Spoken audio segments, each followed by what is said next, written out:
Yeah, as Atula mentioned, I'm Tuck. I'm the co-founder and CEO of a company called Blinxel, which you can see here and there.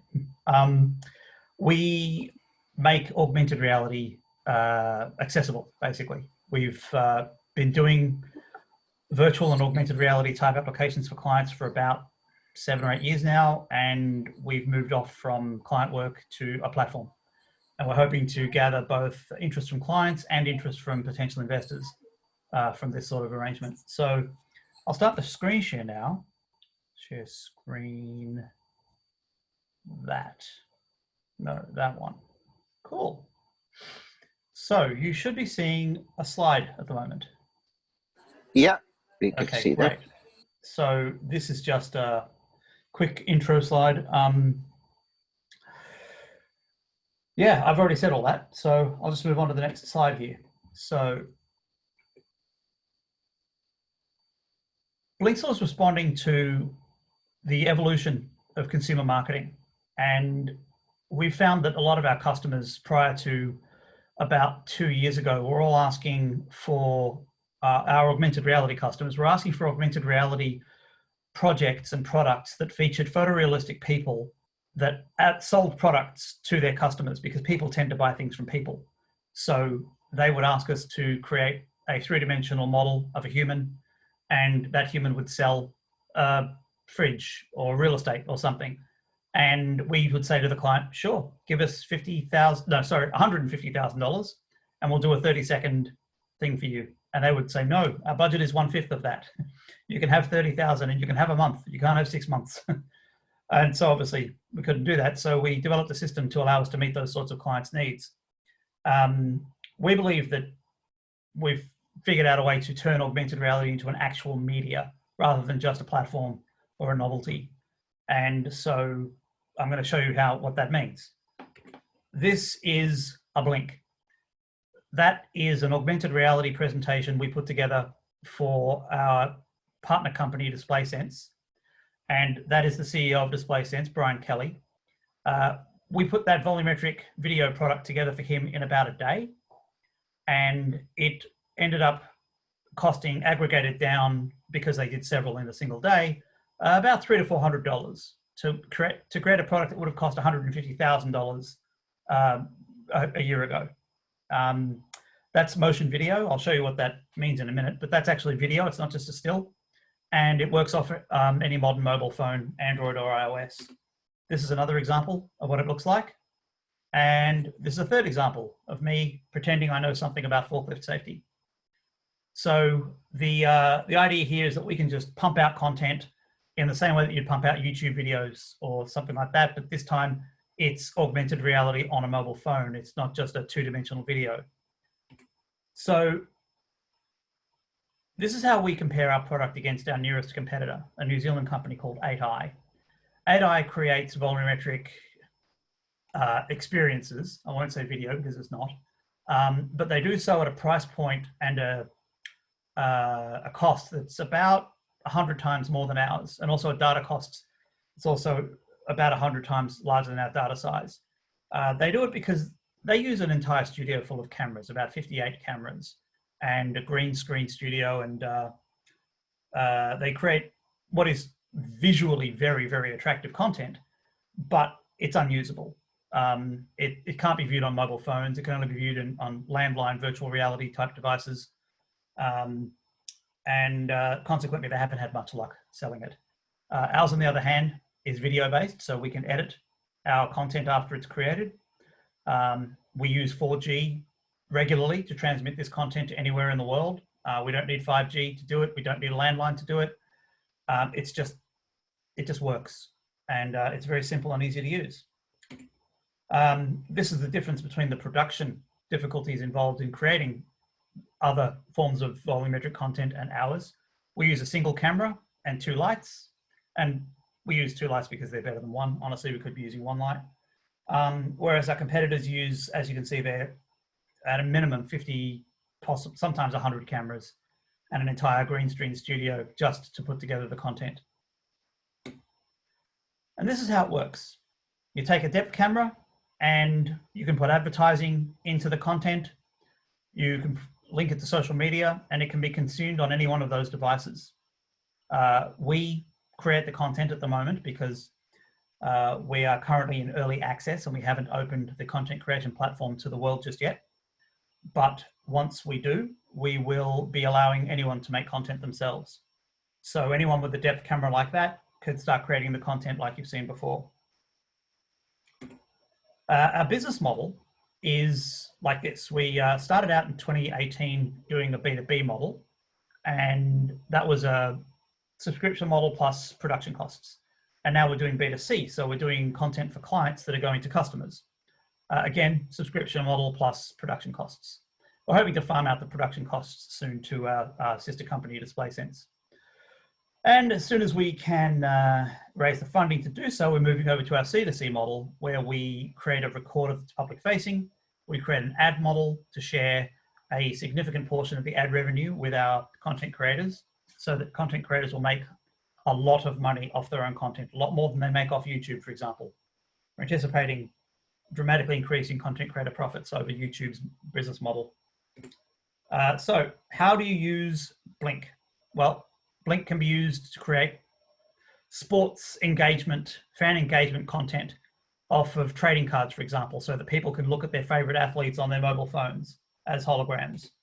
You can show music concerts live or pre-recorded all around the world, so you can watch people perform three-dimensionally in your living room anytime you like off your phone, or wearables once they become more mainstream. We're creating an entirely new filmmaking vocabulary because the production of augmented reality content is more like theatre than cinema. So we're combining the vocabularies of cinema and theatre to create a new methodology for creating content, which means there's a lot of people out there who already know how to make this sort of content. They just don't know that they know it yet. We see this increasing magazine sales and print media sales because augmented reality can use print media as a tracking marker, allowing the content to appear on the print media itself, giving new life to dead print media, so that a magazine that's already been published can be revitalized by having augmented reality content placed upon it. We're seeing a lot of interest in the remote medical, particularly now that there's such a rush to have GPs given the ability to diagnose patients remotely without having to get within infection range of a patient. So we're in talks with people to try and create a platform that allows GPs to do early diagnosis, even thermal camera applications as well, so that they can see a patient's temperature on their face three-dimensionally before they even encounter them physically. I really think there's a big future in holographic dating. Being able to see what a person looks like for real, rather than just a possibly doctored photograph, I think is going to have big value in the dating scene. Taking memories of family and loved ones and creating essentially mobile holograms of your loved ones is, I think, going to become extremely valuable to people, particularly when we go C2C. I see this being a major use case. Education. Remote education is a very, very significant application for this, because metrics have proven that when instruction is delivered three-dimensionally, it's absorbed by the brain up to 30% faster, and retention is about 30% better. So it actually aids in education. Of course, virtual tourism. A lot of people are talking about virtual tourism these days. The ability to place a tour guide in an augmented reality or virtual reality scenario to walk you through a captured scene is something that we can do very, very easily and affordably. And of course, presentations like this one. I am intending to move all of our presentations over to Blink soon, so that we will be doing Blink presentations, and we're also offering this service to people such as Silicon Beach as well, so that Silicon Beach can start doing virtual and augmented reality pitches through the Blink platform. So we have a partner company I've mentioned earlier called DisplaySense. You'll see Brian Kelly is actually on the Zoom chat at the moment. You can ping him in chat if you'd like to. DisplaySense are our distribution partner, and they handle sales all around the world. And at the moment, we're negotiating with a content creation partner in Mumbai so that we can service the Indian market. And also, we've just opened negotiations with a content creation partner in Taiwan so that we can service the Taiwanese and Hong Kong markets. So we're very pleased with that. We're looking for more content creation partners all around the world all the time. In fact, we're even talking to some people in America at the moment because of the recent layoffs this morning from Magic Leap. Magic Leap just fired like 1,000 people. And so there's a lot of content creators out there who are looking for work. So we're looking to engage with them as well. And this is our goal, obviously. We're looking to have a lot of content creation partners all around the world. So our competitive analysis, it's been said that we compete with print media. And as I mentioned earlier, I'd like to think that instead of competing with it, we're actually enhancing it. I know that marketing spend on print media is a significant competition for marketing spend on any other media, but we're positioning ourselves in a way that hopefully helps people understand that instead of being a choice between us and print media, they can use us as an augment to print media. And that's typical of the way we're presenting ourselves in most of the other competitive markets, like television or online advertising too. I see us as an augment for most of those rather than a competition. And this is a quick breakdown of the people that work at Blinxel at the moment. We've got my co-founder and CTO, David Jones, our senior software developer, Judd Jackson, and Noriko Wakai, our chief organizational officer. We're a very small company. We intend to keep it as small as possible by farming out the more challenging and less scalable aspects to partners and distributors.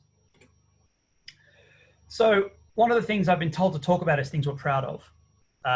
One of the things we're most proud of is the fact that our B2C app is now in early access, and anyone who wants to can get a link from me to go to early access and have the app installed on their phone and view content right now.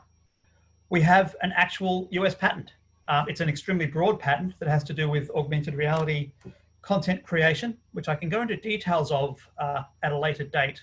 I'm waiting on some lawyers to say I can actually talk about this patent, but we have one patent now and we're getting more soon. And also we have a live stream function. We can actually live stream the content that we create. At the moment, we're live streaming with a lag of about 30 seconds because when you do when you do global live streams, nobody cares about a 30-second lag.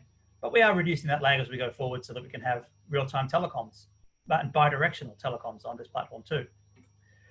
So this is a list of the companies that we are walking on the shoulders of. Every one of these companies has contributed to a total of about $200 billion invested in augmented reality hardware. There's actually, I had to reduce this list because a couple of the companies I've been talking about have recently gone out of business, but then I had to add a few because more have come on board. So Disney, for example, a relatively newcomer into the AR field for hardware. What this tells us is that there's a lot of people who believe that AR is going to be the next way to communicate with people. And consequently, they're investing heavily in how they can create platforms to allow people to view this sort of content. The main concern that I have with all of these investments, though, is that none of them seem to be creating ways to create the content for these platforms. They've got lots of hardware, but no software. So since content has always been king, that's the problem that we're hoping to solve here. We want to provide the fuel for every one of these engines. Our business roadmap is like that. We launched our B2C in February. We're signing on our first international content creation partner in India. Display Sense is scaling up their operations. And right now, we're in a fundraising round to raise $1.6 million. The tool has been saying it's our first round. In fact, this is our fourth round. It's not our first round raise. So far, we've raised and spent over $500,000. And we're looking to raise the next step to get 1.6. And also we're looking for new board members as well to expand the experience of our current board, because I'm not going to pretend that we're more experienced than we are. We have things to learn and we'd like to learn them from experienced people. And this is our tech roadmap. We're going to be building the public recorder that I mentioned earlier, which is the C2C tool set that allows anyone to create content, a content hosting package that allows anyone to host content, so that they can do their own hosting and profit off their own hosting, a fully featured live streaming package so that people can live stream the sort of quality that you see on live television, for example, with chirons and headings and 3D models popping in and out and vision switching, all those sorts of tools. Bi-directional live streaming. All the underlying tools are there for bi-directional live streaming. We just have to up the quality just a little bit. full 360-degree capture. That's something we're working on at the moment. The ability to have 3 cameras surrounding a person so that we can capture every angle. Because right now we're only capturing the front. And mostly that's because how many times do you talk to the back of somebody's head? People don't generally do that. They look at people in the face. So we focus on the front of people first, and we will expand it to the back of people as we go forward. More cameras, of course, so that people have choice of the sort of cameras they use to capture this content with. Large venue recording, so that we can record large venue events like football games and cricket games and things like that. The tech exists, but it's expensive. And of course, more wearable support. Support for things like the HoloLens, the Magic Leap 1, and the various other, like the North Focals, for example. There are lots of other AR wearables out there that we're hoping to become compatible with us moving forward. We've already tested and validated on the HoloLens, so we know that works. I just have to get my hands on a Magic Leap, I suppose. And like I mentioned earlier, the ask. We're looking to raise 1.6 million. We're looking for new clients and markets, of course, and I'm happy to talk to people about applications for this. And of course, we're always looking to network, meet new people, like Collard, for example. We've met her and we're talking to her about how to raise awareness on how Blink can be used in the medical community, particularly with regard to helping people understand their responsibilities with regard to COVID-19. So that's very exciting. We're looking at that opportunity very closely. Now, if you wanted to, you could aim your camera at this QR code and it would allow you to install the Blink software on your phone through an install link. Once you've installed it, you can then aim your camera at it again and you'll see content being displayed. Now, this image is going to be taken off your screen in just a moment. So if you did want to do this, take a photo of it first so that you can look at it on another device or print it out for yourself later. So take a photo of that image and it's going to go away shortly. I hope you're all taking photos if you want to. I'm going to take it away in a few seconds. 3, 2, 1. Oh, I see Jeff is still taking a photo. Okay, I'm going to assume he's got that.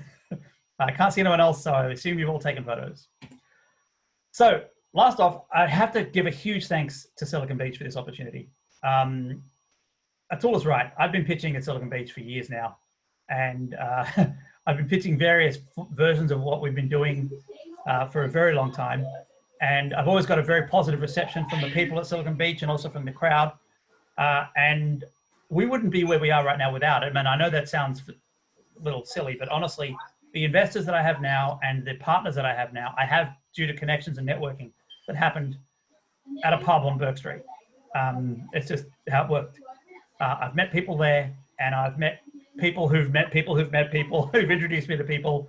And yeah, it's worked out really, really well. So if you're a startup and you want to get your idea out there, I know it feels like you're shouting into the wind, particularly on Zoom, but you're not. There are people listening and everyone's looking for opportunities and ways to solve their own problems. And if you've got a solution for them, I mean, this network is a way to get people to understand how your solution suits them. So keep pitching. It really works. Yeah. Thanks, Doc. That is